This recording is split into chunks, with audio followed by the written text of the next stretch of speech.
اور سجدے میں تسبیح کے علاوہ اور کیا پڑھنا چاہیے، حدیث کی روشنی میں بتائیں۔ رکوع اور سجدہ ان دونوں میں اللہ کے نبی صلی اللہ علیہ وسلم جہاں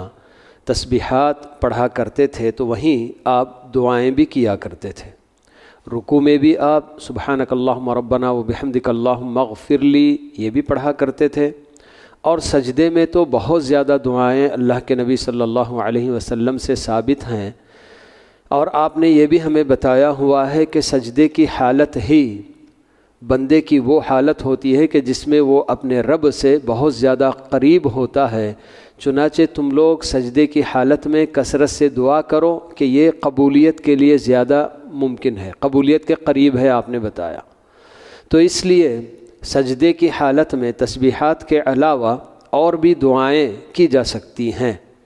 تسبیحات خود بھی ایک تسبیح اللہ کے نبی صلی اللہ علیہ وسلم نے سجدے کے اندر صرف سبحان ربی الاعلیٰ ایک ہی نہیں بتایا، اور بھی تسبیحات آپ نے بتائی ہیں۔ ویسے ہی رکوع میں سبحان ربی العظیم صرف ایک تسبیح آپ نے نہیں بتائی ہے، اور بھی تسبیحات آپ نے بتائی ہیں۔ تو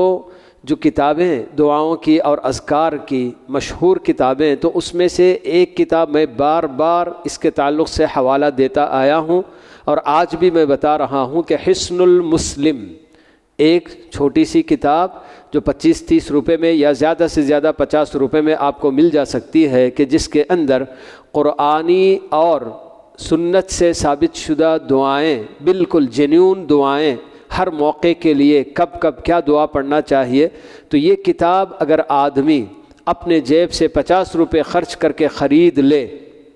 اور وہ ایسی کتاب کے جو مختلف زبانوں میں ترجمہ بھی اس کا پایا جاتا ہے کہ میں اللہ تعالیٰ سے کیا مانگ رہا ہوں، میں اللہ تعالیٰ کی کیسی پاکی بیان کرتا ہوں، حمد بیان کرتا ہوں، معنی اس کا بتایا گیا، ترجمے کے ساتھ بھی یہ کتاب میسر ہے۔ تو آدمی اگر یہ کتاب لے لے اور اس سے دعائیں سیکھے کہ بھئی سجدے میں کیا کیا دعائیں کر سکتے ہیں، رکوع میں ہم کو کیا کیا تسبیحات بتائی گئی ہیں، تو رکوع میں زیادہ تر اللہ کے نبی صلی اللہ علیہ وسلم تسبیحات پڑھتے تھے۔ سبحان ربی العظیم کے علاوہ سبحان ذی الجبروت والملکوت والکبریاء والعظمہ یہ بھی آپ پڑھا کرتے تھے۔ تو ایسے اور بھی بہت ساری دعائیں آپ سے مروی ہیں، ثابت شدہ ہیں، تو اس طرح سے بہت ساری دعائیں پڑھی جا سکتی ہیں۔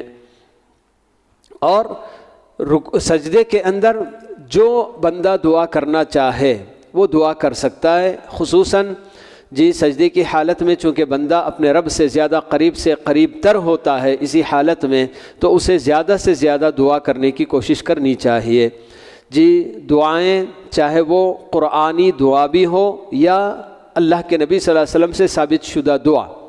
ہمیں رکوع اور سجدے کی حالت میں قرآن پڑھنے سے منع کیا گیا ہے، لیکن جب قرآن میں مذکور کوئی دعا بندہ جب دعا کی حیثیت سے پڑھتا ہے تو وہ قرآن پڑھنا نہیں ہوگا۔ تو اس لیے قرآن میں ثابت شدہ، قرآن میں آئی ہوئی کوئی دعا جیسے ربنا آتنا فی الدنیا حسنہ وفی الآخرۃ حسنہ وقنا عذاب النار، یہ بھی بندہ اگر دعا کی حیثیت سے پڑھتا ہے تو وہ دعا ہوگی، اگرچہ کہ قرآن کی آیت بھی ہے، لیکن بہرحال اسے قرآن سمجھ کر نہیں پڑھنا ہے بلکہ دعا کی حیثیت سے پڑھا جا سکتا ہے۔ تو ایسے بہت ساری دعائیں جو جامع دعائیں اللہ کے نبی صلی اللہ علیہ وسلم سے بھی ہمیں ملتی ہیں، تو ایسی دعاؤں کا اہتمام کرنا چاہیے۔